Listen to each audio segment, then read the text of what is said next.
শুধু বেশ কম এক বাংলাদেশ নারীকে বানিয়েছেন সবল করে, পুরুষকে বানিয়েছেন দুর্বল। আর এই পরিমাণ সবল করে নারীকে বানিয়েছেন, এক নারীর পলায়নের দ্বারা মেম্বার থেকে প্রধানমন্ত্রী পর্যন্ত সব পলাইছে। কি পরিমাণ দুর্বল করে একজন নারীকে বানাইছে, আর সেই নারীকে কি পরিমাণ সৌভাগ্যবান বানাইছে ওই নারীর পলায়নের দ্বারা সারা বাংলাদেশের মেম্বার থেকে প্রধানমন্ত্রী। আস্তে বললেন, আস্তে বললেন, বলেন মেম্বার থেকে প্রধানমন্ত্রী।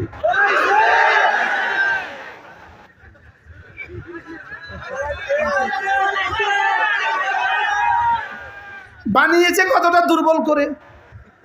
আর এই দুর্বলের প্রমাণটা রব্বে কারীম 5 তারিখে কিভাবে দিয়েছেন। সে একটা কুখ্যাত মহিলা ছিল, কুখ্যাত মহিলা। গত 10টা বছর ধরে এদেশের শিক্ষা ব্যবস্থাকে সমূলে ধ্বংস করেছে এই মহিলা। বাস্তব না বাস্তব বলেন? এদেশের শিক্ষা ব্যবস্থাকে সমূলে ধ্বংস করেছে। আমার জাতির প্রাইমারির বাচ্চাগুলোকে, আমার জাতির হাই স্কুলের বাচ্চাগুলোকে, আমার জাতির কলেজ আর ইউনিভার্সিটির বাচ্চাগুলোকে, সমস্ত বাচ্চাগুলোকে পরীক্ষা থেকে বঞ্চিত করেছে, শিক্ষা থেকে বঞ্চিত করেছে, অঙ্ক থেকে বঞ্চিত করেছে।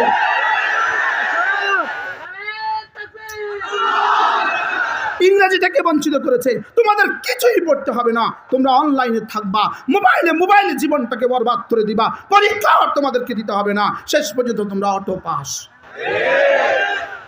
বাস্তব না বাস্তব? যে কুলাঙ্গার শিক্ষামন্ত্রী জাতিকে ধ্বংসের জন্য এই ষড়যন্ত্র করেছে, শেষ পর্যন্ত তুমি বাঁচতে পারো নাই।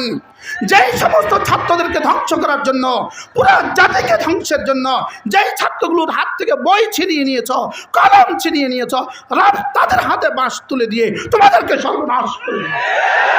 সকলে পড়ি আল্লাহুম্মা সাল্লি আলা মুহাম্মাদ ওয়া আলা আলি মুহাম্মাদ كما صليت على إبراهيم وعلى آل إبراهيم إنك حميد مجيد اللهم بارك على محمد وعلى آل محمد كما باركت على إبراهيم